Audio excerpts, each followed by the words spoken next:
बौद्धिक विकास के साथ साथ नैतिक, चारित्रिक और भावनात्मक विकास भी होना चाहिए। हमारे देश की, हमारी संस्कृति की शिक्षा की जो मूल अवधारणा थी, आज वह हमसे बहुत दूर चली गई।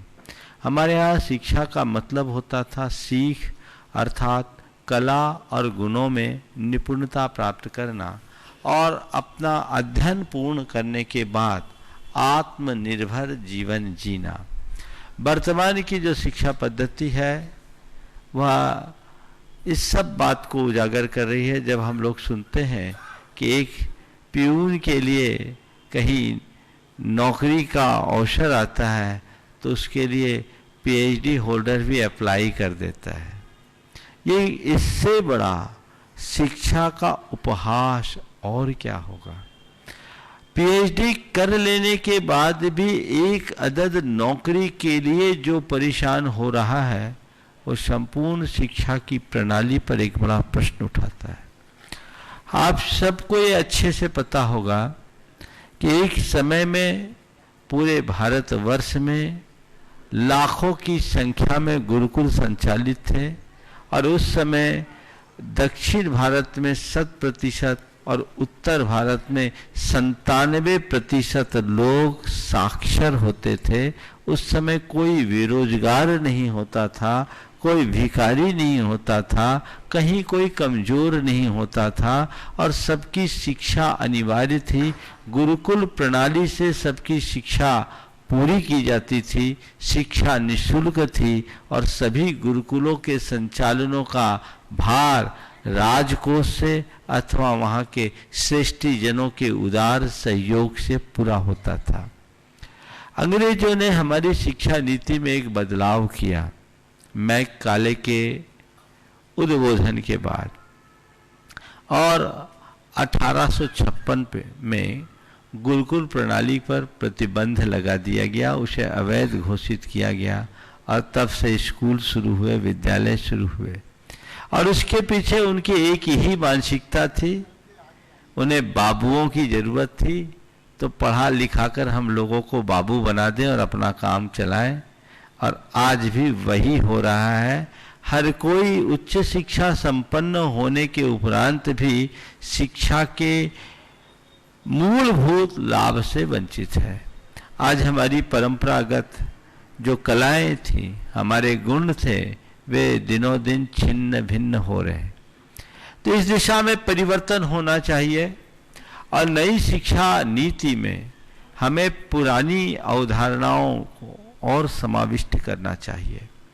जहाँ तक वर्तमान की स्थिति का सवाल है, आज टेक्नोलॉजी का युग है, विज्ञान का युग है।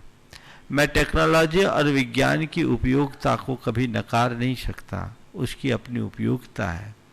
और हम अपनी पुरानी शिक्षा पद्धति में यदि इन सब चीज़ों का समावेश कर दें तो ये हमारे देश के लिए, हमारी संस्कृति के लिए, हमारी भावी पीढ़ी के लिए बहुत मददगार होगी। हमारे गुरुदेव का सदैव इस विषय पर बहुत विशेष ध्यान रहा है और उन्होंने हमेशा पूरे देश की जनता को इस विषय के लिए उत्साहित किया कि भारत में भारतीयता का विकास होना चाहिए और हम भारतीय पद्धति से ही भारत को आगे बढ़ाएं। उनका बहुत साफ कहना है कि भारत को आगे बढ़ाना चाहते हो तो प्राचीन भारत को भारत का आदर्श बनाओ। भारत का एक वह युग, वह दौर जिस समय भारत विश्व गुरु होने का गौरव प्राप्त करता था, जिस समय भारतीय संस्कृति बड़ी समृद्ध संस्कृति मानी जाती थी, जिस काल में भारत को सोने की चिड़िया के नाम से पहचाना जाता था।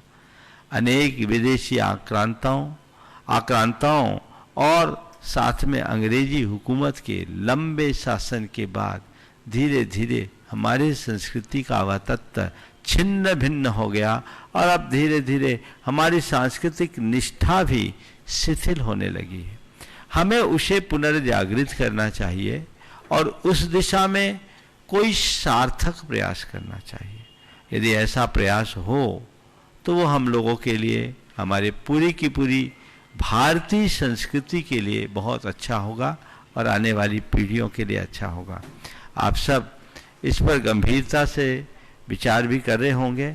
सरकार ने नई शिक्षा नीति के तहत कुछ परिवर्तन के प्रावधान तो किए हैं, लेकिन अभी वो बातें पूरी तरह स्पष्ट होकर नहीं आई हैं और अभी सुनिश्चित तौर पर ये कहा भी नहीं जा सकता कि उनमें इन सब बातों का समावेश हो ही जाएगा। लेकिन हम सब के अंदर एक जागरूकता आनी चाहिए। समाज में जागरूकता जब तक नहीं आएगी तब तक हम न तो बदलाव ला सकेंगे और न ही हम लोगों को अपनी संस्कृति के प्रति निष्ठावान बना सकेंगे। तो वो हमारा सबसे प्रमुख प्रयास होना चाहिए। और साथ ही यहाँ काशी के विद्वानों के संदर्भ सामने मैं एक बात जरूर कहना चाहूँगा कि काशी सर्व विद्या की राजधानी मानी जाती है। मुझे मालूम पड़ा यहाँ प्राकृत विद्या के अध्यापन की कोई व्यवस्था नहीं है।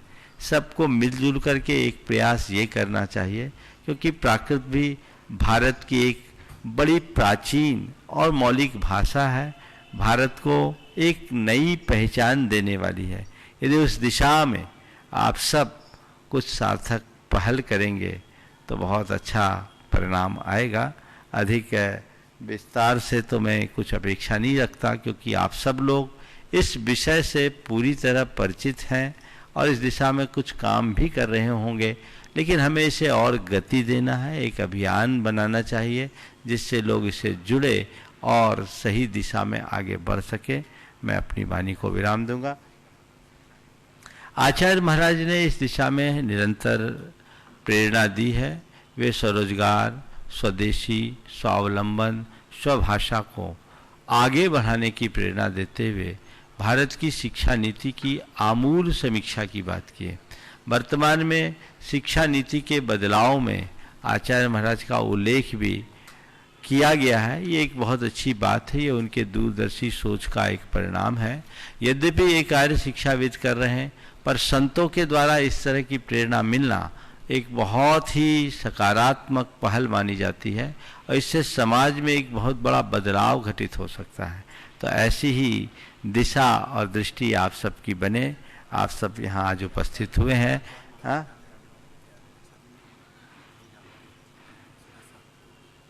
110 साल हो गए, 110 साल, 100 साल हो गए। एक और विशेष बात जो मुझे अभी संजीव जी ने मेरा ध्यान आकृष्ट किया कि काशी जैन संस्कृति की दृष्टि से तो महत्व है ही, संपूर्ण भारतीय संस्कृति की दृष्टि से महत्वपूर्ण है। ये तो तीर्थ भूमि है और जैनों के 4 तीर्थंकरों के 15 कल्याणक हुए। इसी काशी में गणेश प्रसाद जी वर्णी ने आज से लगभग 100-110 वर्ष पूर्व शाद्वाद महाविद्यालय की स्थापना की और उसने अनेक जैन विद्वानों को उत्पन्न किया। आज जैन जगत के जितने भी वरिष्ठ विद्वान हैं वे सब शाद्वाद महाविद्यालय की देन है। यहाँ के जितने भी अध्यापक गण होंगे जो पहले से होंगे वो शाद्वाद महाविद्यालय से अच्छी तरह से परिचित होंगे, जो नहीं है उन्हें भी इसका परिचय हो। और ये एक अच्छी पहल है, हमें इस तरह के प्रयास निरंतर जारी रखने चाहिए। मैं यहीं पर विराम ले रहा हूँ। यदि आप लोग कुछ पूछना चाहें तो मैं थोड़ी देर के लिए उपलब्ध हूँ। गुरुजी, हमारे बीच में 2-3 लोग और उपस्थित हुए हैं। डॉक्टर अंजना वर्मा जी, काशी विद्यापीठ, वो भी आपके श्री चरणों में श्रीफल अर्पित करें। डॉक्टर राम कुमार जी दांगी, विधि संकाय BHU, वो भी हमारे बीच में आए। उन सम्मान के लिए अन्नू अंकल, सौरभ अंकल,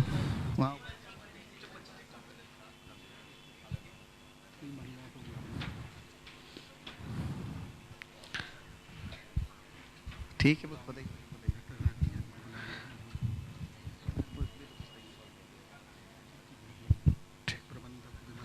मैं आमंत्रित करता हूं शाद्वाद विद्यालय के प्रबंधक श्रीमान विमल कुमार जी के लिए कि आए और पूज्य श्री के चरणों में श्रीफल अर्पित करें। विमल कुमार जी। इसके बाद हम किसी विद्वान के अगर किसी प्रकार के कोई भी प्रश्न हो तो वो पूज्य श्री के सम्मुख अपने प्रश्नों को रख सकते हैं। एक कॉर्डलेस माइक चालू कर दें और पीछे वहां विद्वत वर्ग के पास पहुंचा दें। बाबा जी ऊपर आ जाए मंच पे। बाबा जी,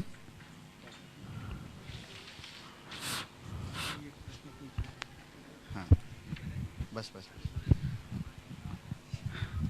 चलिए, सम्मान के क्रम को यहीं विराम देते हैं और किसी के अगर कोई प्रश्न हो शिक्षा नीति के संबंध में या किसी भी प्रश्न किसी भी तरह से, तो वो अपने प्रश्न पूछ सकते हैं। पहला प्रश्न के लिए मैं डॉक्टर संजीव सराफ जी को ही आमंत्रित करता हूं। गुरुदेव के चरणों में नमोस्तु। एक बहुत बड़ी पीड़ा में जैन छात्रों के माध्यम से समाज तक पहुंचाना चाहता हूं और गुरुदेव आपका समाधान चाहता हूं, आपका आशीर्वाद चाहता हूं। कुछ ऐसा उपाय बताइएगा। वर्तमान में Jain IIT, Jain Indian institute of management, Indian institute of science education research, NIT, Indian institute of science और जितने भी उत्कृष्ट संस्थान हैं, उन सभी में जो हमारे जैन समाज के बच्चे जाते हैं उन्हें शाकाहार और मांसाहार मेस एक साथ ही मिलती है।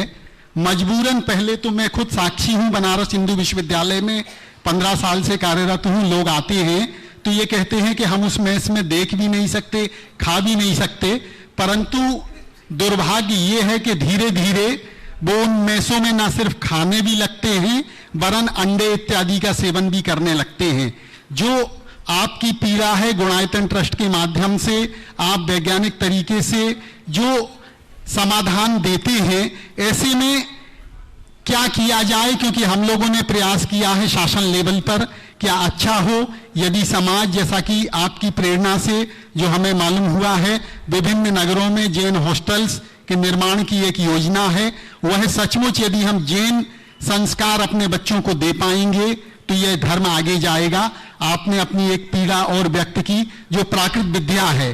प्राकृत विद्या का कोर्स काशी हिंदू विश्वविद्यालय जैसे बड़े विश्वविद्यालय में 2005 से बंद है। मैं आनंद जी के साथ, कमलेश जी के साथ और विवेकानंद जी स्थानीय विद्वानों के साथ इस प्रयास में लगा हूं कि वह कोर्स फिर से शुरू हो, ताकि अब नई शिक्षा नीति में इस पर प्रकाश दिया गया है परम पूज्य गुरुवर आचार्य विद्यासागर जी महाराज की सलाह से। तो ये ऐसे मुद्दे हैं जिन पर हम आपसे मार्गदर्शन, आपसे आशीर्वाद चाहते हैं गुरुदेव। देखिए, ये एक बहुत बड़ी समस्या है। उच्च शिक्षा आज की अनिवार्यता हो गई, पर शिक्षा के साथ संस्कारों को सुरक्षित रखना पूरी समाज की जवाबदारी है।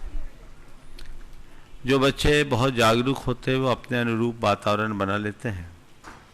मुझे ध्यान है, जब मैं भोपाल में था तो एक युवक जो आईआईटी कर रहा था, संजीव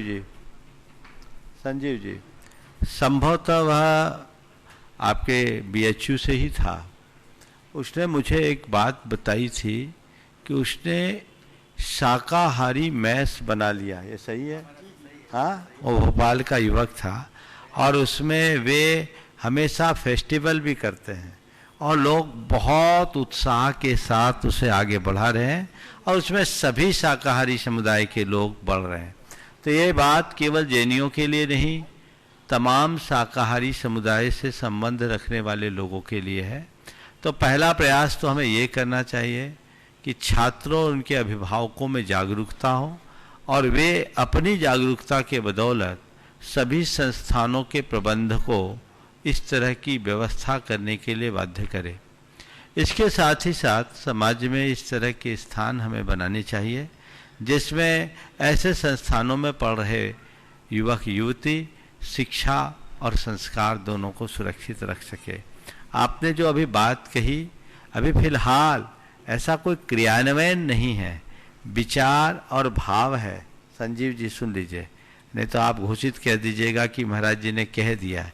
इसकी एक भावना है, जब वो मूर्त रूप लेगी तब आगे उस पर बढ़ा जाएगा, लेकिन समाज में इसकी बड़ी प्रबल आवश्यकता है और इस दिशा में हमें बिल्कुल ध्यान देना चाहिए, क्योंकि आज समाज का प्रबुद्ध वर्ग संस्कारित होगा, तभी आने वाली पीढ़ी को हम संभाल पाएंगे। राजस्थानी जैन समाज के श्री पीके जैन साहब ने जो सात्विक मेस की आप बात कर रहे हैं, आपको यह जानकर खुशी होगी, समाज को भी खुशी होगी कि यहाँ पर 4 IITs में, BHU IITs में आज की डेट में 4 सात्विक मेस चालू हो गए हैं। इसमें सभी का सम्मिलित प्रयास रहा है। यदि इसी तरीके से अन्य विश्वविद्यालयों और इसमें जो आपने प्रेरणा दी है, कमलेश जी।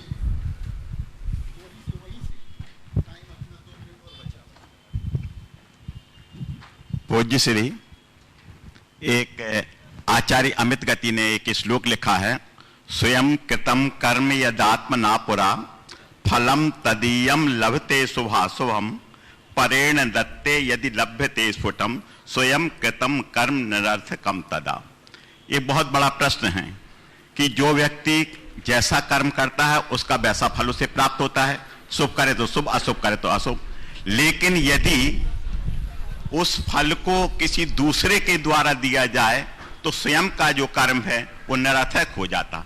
मेरा निवेदन इसमें यह है कि क्या ऐसा संभव है कि हमारी जो एक श्रद्धा मूलक जो हमारी परंपरा है, ईश्वर को हम मानते हैं, और दूसरी परंपरा यह है कि कर्म को ही हम स्वयं मानते हैं कि कर्म फल देता है, तो इन दोनों में कोई समन्वय स्थापित हो सकता है क्या? पूज्य श्री से निवेदन। देखिए, आपने एक बहुत गहन दार्शनिक सवाल खड़ा किया। रमेश निर्मेश इस विषय में काफी विस्तृत विवेचना की अपेक्षा है। मैं किसी दार्शनिक मत की समीक्षा करना नहीं चाहता, क्योंकि वो इस मंच का विषय नहीं। लेकिन हर बात की तार्किकता को परखा जा सकता है, समझा जा सकता है। सबसे पहली बात तो मैं आपसे कहूं कि वस्तु के परिवर्तन या परिणमन में न तो ईश्वरवाद पूरी तरह सक्षम है, न ही कर्मवाद। जैन परंपरा के अनुसार यदि आप केवल कर्मवाद पर ही भरोसा करते हैं तो आप में और ईश्वरवादियों में कोई अंतर नहीं, केवल नाम का परिवर्तन है।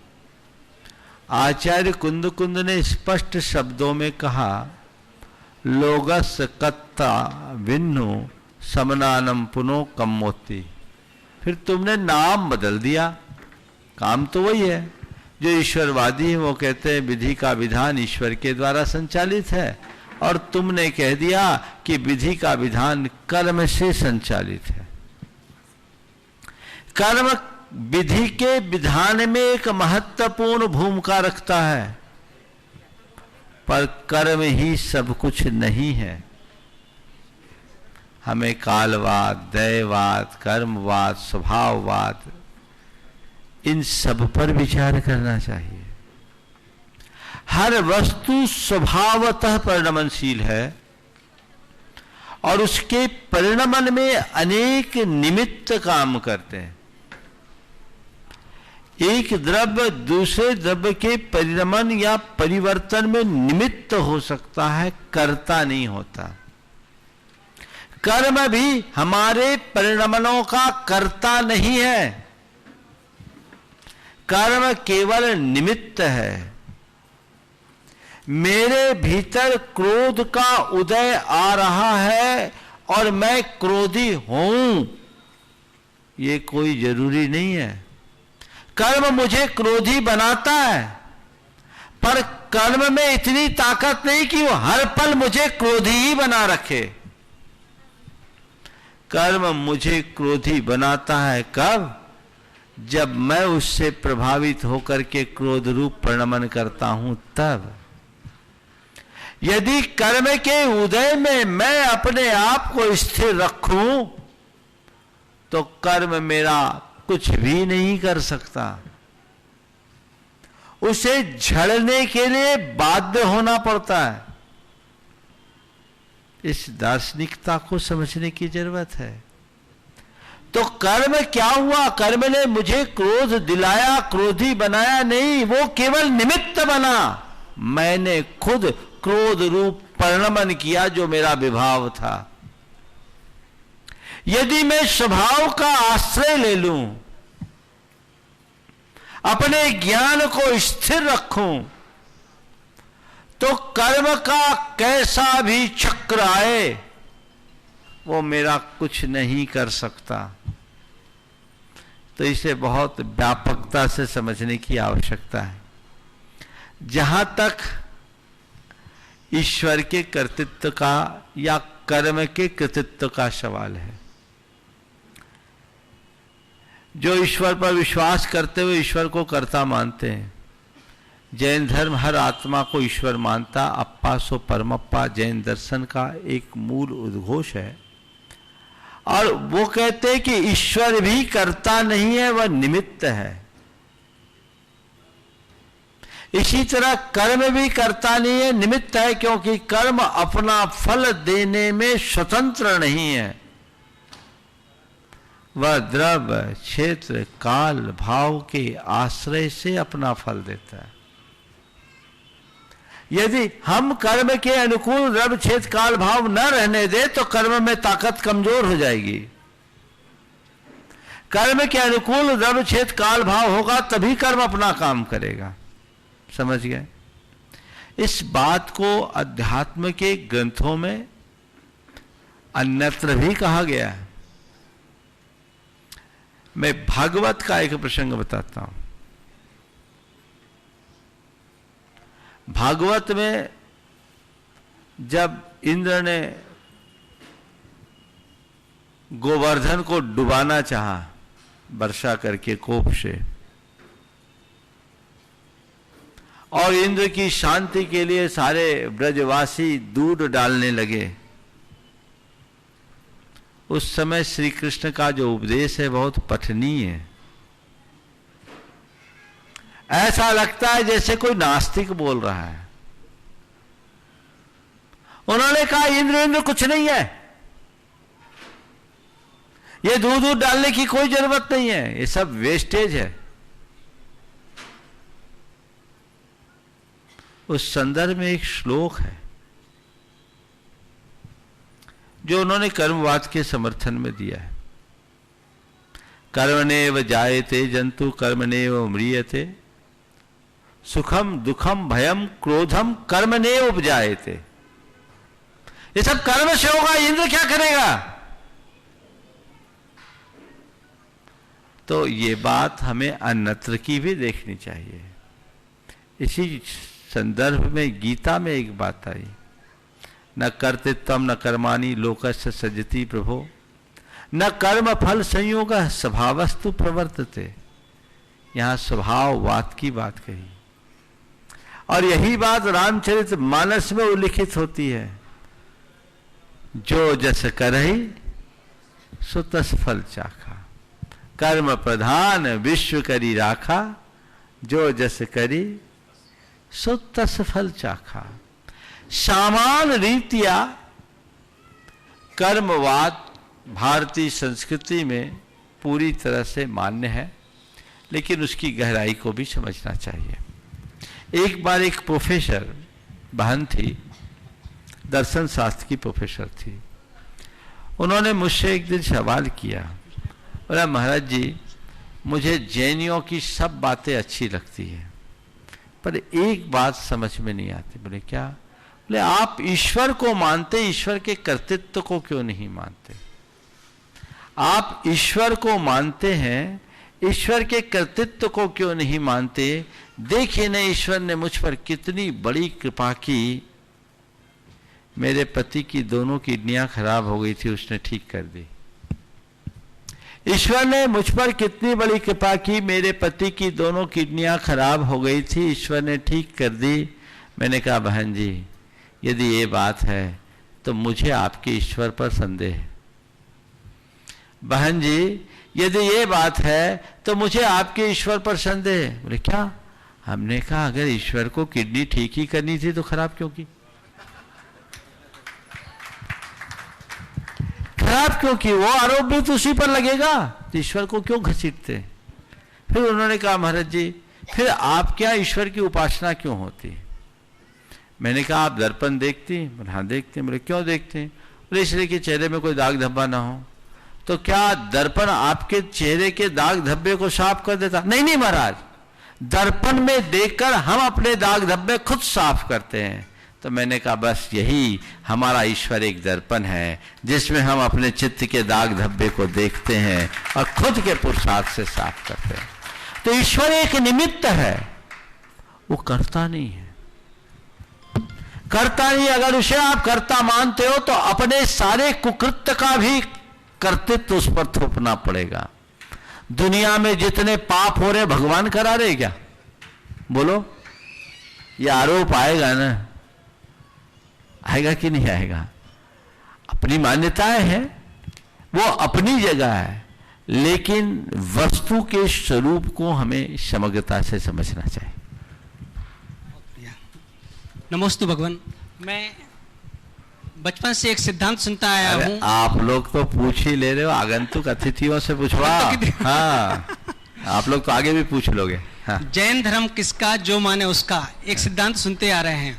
तो जैन धर्म के जो अच्छे सिद्धांत हैं, सत्य, अहिंसा, यह कैसे जन जन तक पहुंचे, इसमें क्या प्रयास करना चाहिए? इसके लिए एक ही प्रयास करना चाहिए कि जैन धर्म को मंदिरों से बाहर निकालकर सड़कों पर लाना चाहिए, लोगों तक, उन तक अपनी बात पहुंचानी चाहिए और लोगों को ये समझाना चाहिए कि जैन शब्द जातिवाचक शब्द नहीं, गुणवाचक शब्द है। और मेरे संपर्क में ऐसे हजारों लोग हैं जो जन्मना जैन नहीं है, पर मैं उन सबको कर्मना जैन मानता हूं, क्योंकि वे जैनत्व की कसौटी पर खरे उतरते हैं। डॉक्टर रमेश कुमार निर्मेश का आचार्य श्री के चरणों में नमस्तु। मेरा जो प्रश्न है वो आज के सामाजिक परिवेश में थोड़ा सा हट के है और एक चिंता का विषय भी है।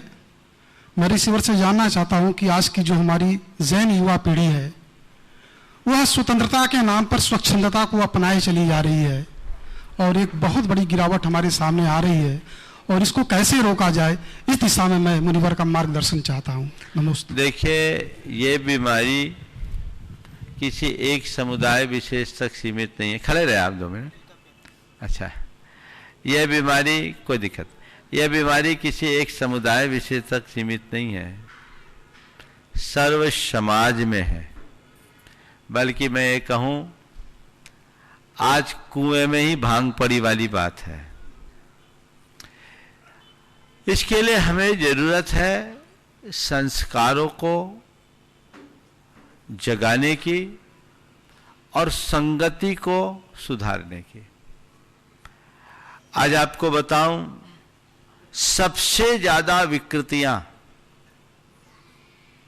उच्च शिक्षा संस्थानों में पढ़ रहे युवक युवतियों में आ रही है। आप लोग इसे निकट से देखते होंगे। इसकी जड़ में जाना होगा। मैं एक घटना बताता हूं। एक दिन मैं प्रवचन करके आया। प्रवचनोपरांत एक युवक मेरे पीछे पीछे आया, आके फूट फूट के रोने लगा। उसने आते ही दरवाजा बंद किया और कहा, महाराज जी मुझे प्रायश्चित चाहिए। क्या प्रायश्चित चाहिए? उसके मुख से जबान नहीं निकल रही थी। उसने लड़खड़ाते शब्दों में कहा कि महाराज मैंने 2 बार शराब पी ली। मैं आश्चर्यचकित रह गया। तुम और तुम्हारे जैसे लड़के ने शराब पिया? कैसे हो गया ये? जो लड़का 12वीं तक बाजार में पानी नहीं पिया, इतनी सात्विकता से रहने वाला लड़का, तुमने शराब कैसे पी ली? उसने एक इंस्टीट्यूट का नाम लिया, बोला महाराज मेरे इंजीनियरिंग में सिलेक्शन हुआ, वहाँ से मैंने इंजीनियरिंग की पढ़ाई की। शुरुआत में मेरे दोस्त रैगिंग के नाम पर मुझे बार बार बियर पीने के लिए उकसाते रहे और 2 बार उन्होंने बियर की गिलास में मुझे पानी पिलाया। फिर कहा थोड़ा सा ले लो, तो 1-2 बूंद डाला, मैंने वो ले लिया। फिर महाराज देखते देखते मेरा मन हुआ चलो एक बार एंजॉय करने में क्या फ़र्क है, तो महाराज मैंने 2 बार बियर लिया और उसके बाद 2 बार शराब भी ले ली। आज आपके प्रवचन सुनकर मेरा चित्त उद्वेलित हुआ है कि मैं कितना गलत हो गया, अपने इतने सालों की साधना को मिट्टी में मिला दिया। महाराज मुझे प्रायश्चित दीजिए।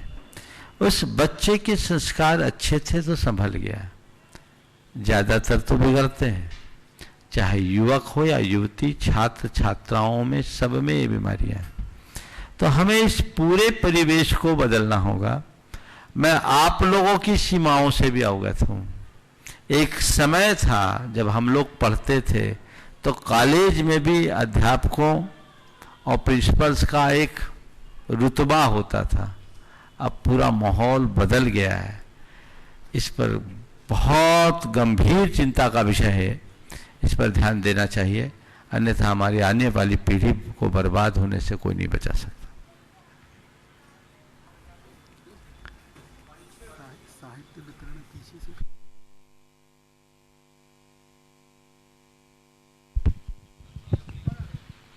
हेलो, मंच पर विराजमान मुनि प्रवर के चरणों में नमोस्तु, सादर नमोस्तु।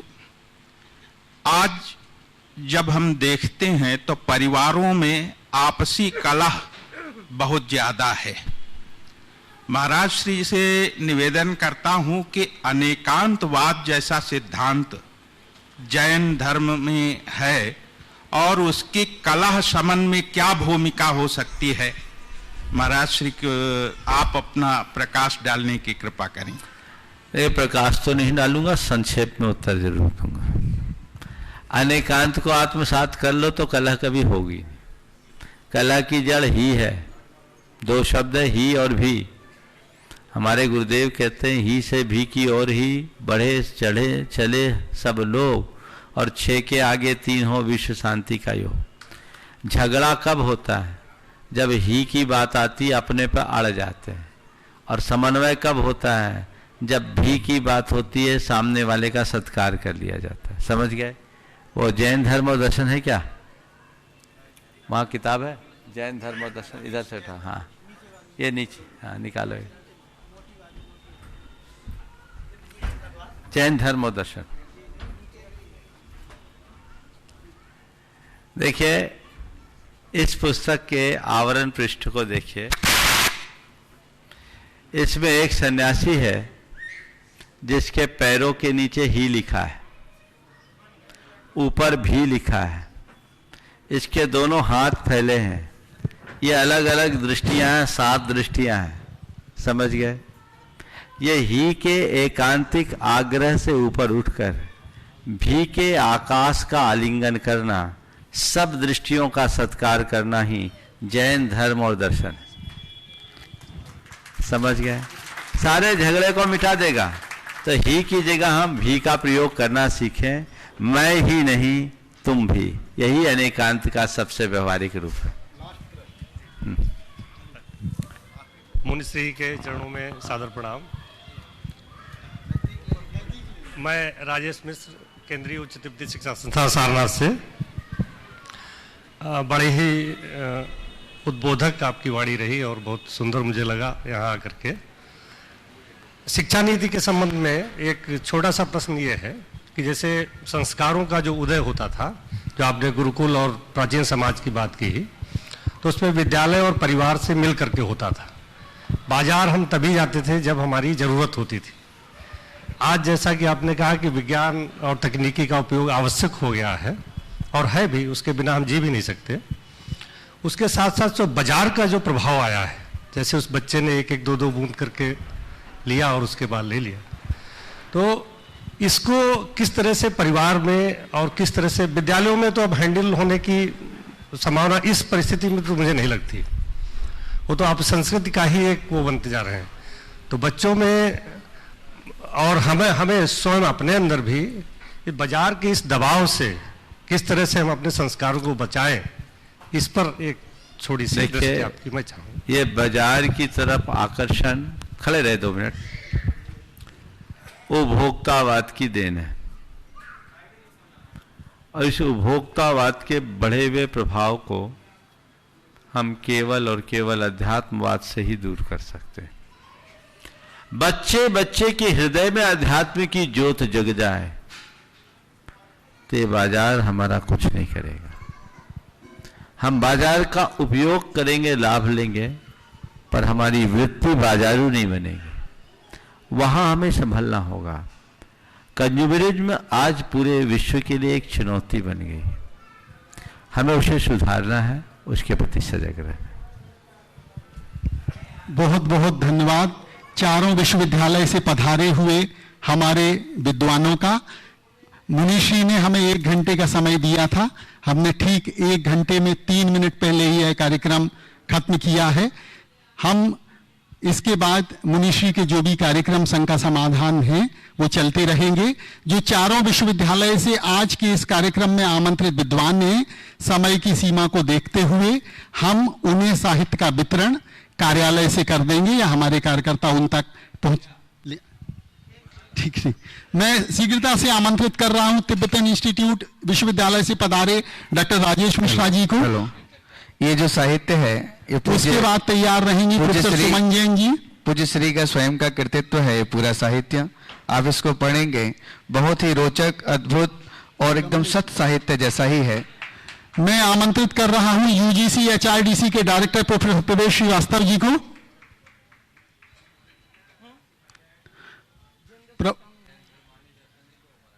प्रबंधक श्री बिमल जी को, जो कि हरिश्चंद्र कॉलेज के भी प्रबंधक हैं, शादवाद महाविद्यालय के भी प्रबंधक हैं, डॉक्टर अर्चना वर्मा जो कि काशी विद्यापीठ से हमारे बीच पधारी हुई हैं।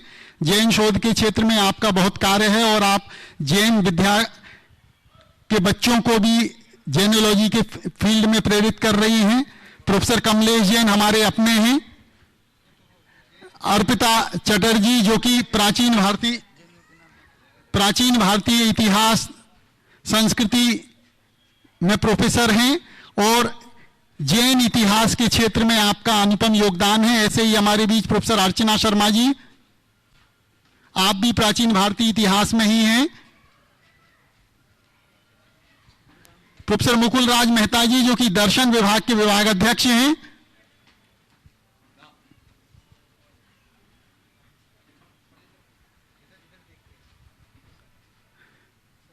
प्रोफेसर सिन्हा जी की तरफ से आए हुए श्री मिठाई लाल जी। अच्छा, यहां आ गए, दिखेगा नहीं ना बोस। मिठाई लाल जी, जसविंदर कौर जी, अरे हमारे मुनीश्री का कहना है कि जो हमारे जैन विद्वान हैं उन तक यह साहित्य या नहीं होगा तो भी रमेश निर्मेश जी शीघ्रता करें, उनके घर पहुंच जाएगी, मुनीश्री कह रहे हैं। Ramshankar Singh ji, advocate Sunil ji,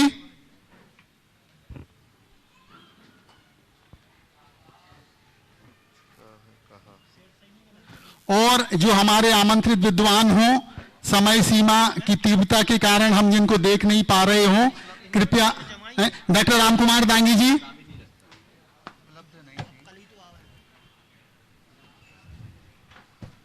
law faculty महाराज जी, बंधा जी के पास के संस्कार बुलाइए। प्रोफेसर प्रद्युम्न शाही जी, आगे से प्रोफेसर मुकुल मेहता सर, गुरुजी आइए आप।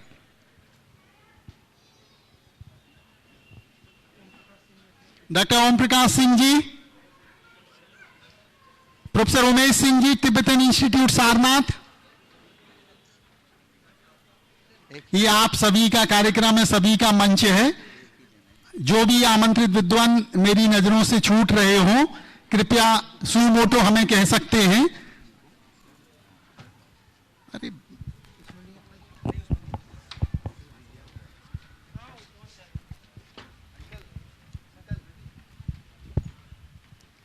हेलो उमेश जी, पीछे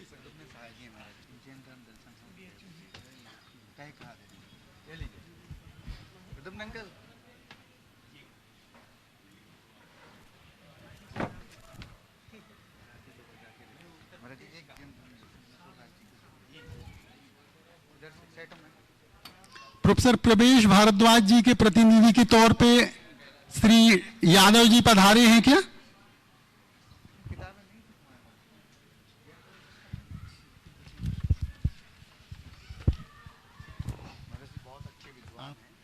इनू मेहता जी भी एमएमबी की प्रिंसिपल हैं, लेकिन व्यस्तताओं के कारण नहीं आ पाए। ओम प्रकाश जी पार्श्वनाथ विद्यापीठ में हैं।